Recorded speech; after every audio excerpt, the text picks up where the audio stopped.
Let's get one thing clear, fantastic four कोई बहुत अच्छी मूवी नहीं है और अगर तू इस वैलिड क्रिटिसिज्म को भी डिफेंड करने आया तो भाई मैं मानूंगा कि मूवीज को लेकर तेरा टेस्ट बहुत मीडियोकर है। मार्वल पिछले 2 फेजेस से हमें वो नहीं दे पा रहा है जो हम देखना चाहते हैं। Endgame, No Way Home and Deadpool and Wolverine की आड़ में हम 10-12 से भी ज्यादा mediocre and below mediocre movies देख चुके हैं, बट क्या फैंटास्टिक फोर भी इसी क्लब में आती है? चलो समझते हैं। तो सबसे पहला और जरूरी सवाल कि मूवी कैसी है। तुम में से जो भी लोग बस यहाँ पर ये जानने आए हैं कि मूवी अच्छी है या खराब, मैं उनको बोलूंगा कि भाई तू खुद जाके मूवी देख एंड अपना ओपिनियन बना, ठीक है। पर अगर जाना है या नहीं ये डिसाइड करना है ये वीडियो देखकर, तो मैं बोलूंगा चला जा, मूवी खराब नहीं है। पर खराब नहीं है या अच्छी है के बीच में ना एक बहुत पतली सी लाइन होती है जो तुम्हें ये वीडियो देखने के बाद समझ आई। तो मूवी कैसी है, क्या फीलिंग देती है, मजा देती है या नहीं, इमोशनल करती है या नहीं, चिल्लाने का मन करता है या नहीं, इन सारे सवालों पे आने से पहले मूवी की थोड़ी सी कहानी पर बात कर लेते हैं ताकि तुम्हें समझने में आसानी हो। और हाँ, बहुत मेजर तो नहीं बट स्पॉयलर्स होंगे तो अपना प्रेफरेंस देख लेना। मूवी स्टार्ट होती है जहां अर्थ 828 पे अभी 1960s के आसपास का टाइम पीरियड चल रहा है एंड शिव एंड रीड को पता चलता है कि वो पेरेंट्स बनने वाले हैं। हमें दिखाया जाता है कि उनके सुपर पावर्स ऑलरेडी उनके पास हैं एंड वो अपने इसी सुपर हीरोइज्म की 4th एनिवर्सरी सेलिब्रेट कर रहे हैं। हमें उनके पिछले मिशंस एंड फाइट्स के ग्लिम्प्स भी दिखाए जाते हैं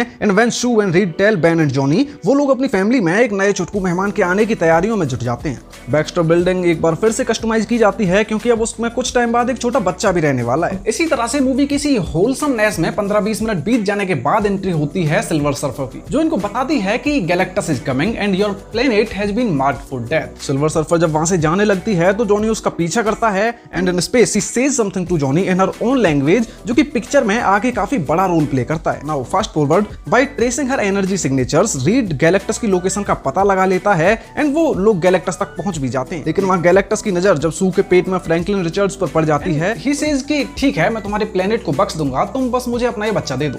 and absolutely they refuse and run from there, but silver surfer उनका पीछा करती है and this sequence is really cool भाई। The colours they have used, the CG at this moment of the film, the tension they build, it's one of the best moment of this movie for me. And इसी चीज के बीच में सूजन storm एक baby boy को birth देती है जिसका नाम ये लोग फ्रैंकलिन रिचर्ड्स रखते हैं and somehow they manage to escape. अर्थ पे आके वो लोग रीड जिस टेलीपोर्टेशन मशीन पे काम कर रहा था उसे फाइनलाइज करते हैं क्योंकि फ्रैंकलिन को तो भाई वो गैलेक्टस को देने से रहे, इसीलिए वो प्लान बनाते हैं कि हम इस गैलेक्सी से अपनी अर्थ को लेकर किसी और ही गैलेक्सी में टेलीपोर्ट कर जाएंगे, जिसका साइंस मुझे समझ नहीं आया, maybe I am the dumb one here, but उनका ये प्लान कंप्लीट होता भी फेल हो जाता है क्योंकि गैलेक्टस एंड सिल्वर सर्फर इस अर्थ पे आ जाते हैं। यहाँ जॉनी सिल्वर सर्फर की उस मूवमेंट पे बोली हुई अपनी ओन होम लैंग्वेज को ट्रेस कर रहा था पूरी मूवी से, वो पता लगा लेता है कि वो कौन है, वो कहां से आई है and why is she working with Galactus. वो उसे गैलेक्टस के खिलाफ मैनिपुलेट करता है and at the main time Galactus versus fantastic four की फाइनल फाइट भी स्टार्ट हो जाती है। एवरीबॉडी वाज स्ट्रगलिंग, गैलेक्टस ने फ्रैंकलिन को पकड़ भी लिया है,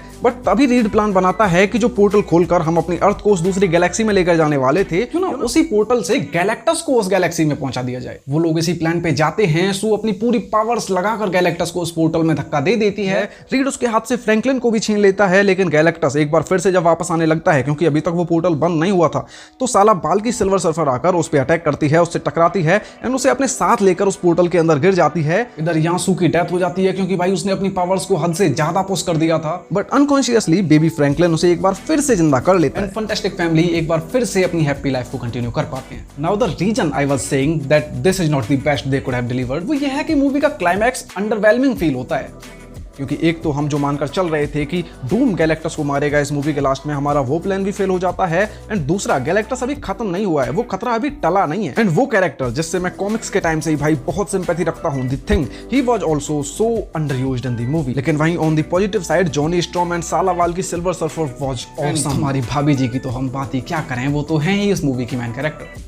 मूवी में ऑलमोस्ट सभी एक्टर्स, पेड्रो पास्कल से लेकर राल्फ नेसन तक सभी एक्टर्स ने कमाल की परफॉर्मेंस दी हैं, बट जूलिया गार्नर एज साला बाल टुक द हाईलाइट। स्टार्ट में सिल्वर सर्फर को फीमेल बना देने के ऊपर काफी सारे पंगे हुए थे इंटरनेट पर, और भले ही जूलिया गार्नर को खुद को साबित करने की जरूरत नहीं थी क्योंकि भाई साला बाल की सिल्वर सर्फर कॉमिक्स में भी ऑलरेडी एग्जिस्ट करती है, but she still did. Performance was one of the best you will see in today's cinema. पिछले कुछ सालों से मेल कॉमिक कैरेक्टर्स को फीमेल बनाने के मार्वल के फैसले पर अक्सर सवाल ही उठे हैं and most of the time वो कैरेक्टर्स लोगों को पसंद नहीं आए थे, but I think she is the one जो अगर साला बाल की सिल्वर सर्फर कॉमिक्स में एग्जिस्ट नहीं भी करती, लेकिन फिर भी लोग इस सिल्वर सर्फर को उतना ही पसंद करते क्योंकि जो character depth she carries, the writing, the dialogues they give her and the performance she delivered, I think it was almost damn near perfection. अब जब ये सारी बातें हो ही गई हैं तो लेट्स कंक्लूड दैट कि क्या फैंटास्टिक फोर एक अच्छी मूवी है या नहीं। Now I have a mixed opinion. तुम इसे इंटरनेट वाले मिक्स्ड रिएक्शन जैसा मत समझना, लेट मी एक्सप्लेन। मुझे लगता है मूवी अच्छी थी, I enjoyed it almost every minute of the movie.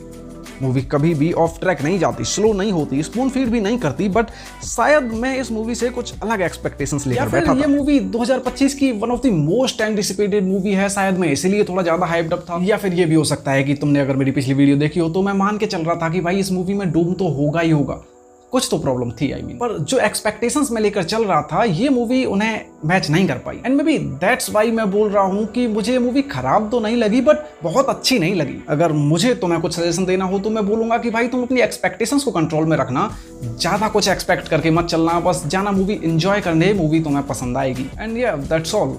तुम्हारे क्या ओपिनियंस हैं इस मूवी पर? अगर तुमने देखी है तो मुझे नीचे जरूर बताना, मैं जरूर से जानना चाहूंगा कि तुम लोग क्या सोचते हो इस मूवी के बारे में, क्या हमारे ओपिनियंस मैच करते हैं या नहीं। अगर तुम्हारा कुछ भी क्रिटिसिज्म है मुझे लेकर या मेरी वीडियो को लेकर, अगर मैंने कुछ भी गलत बोला है तो let me know in the comment section, मैं जरूर जानना चाहूँगा, क्योंकि भाई you know it's always a good thing to know that what mistakes you are making. So yeah that's all, मिलते हैं, बाय।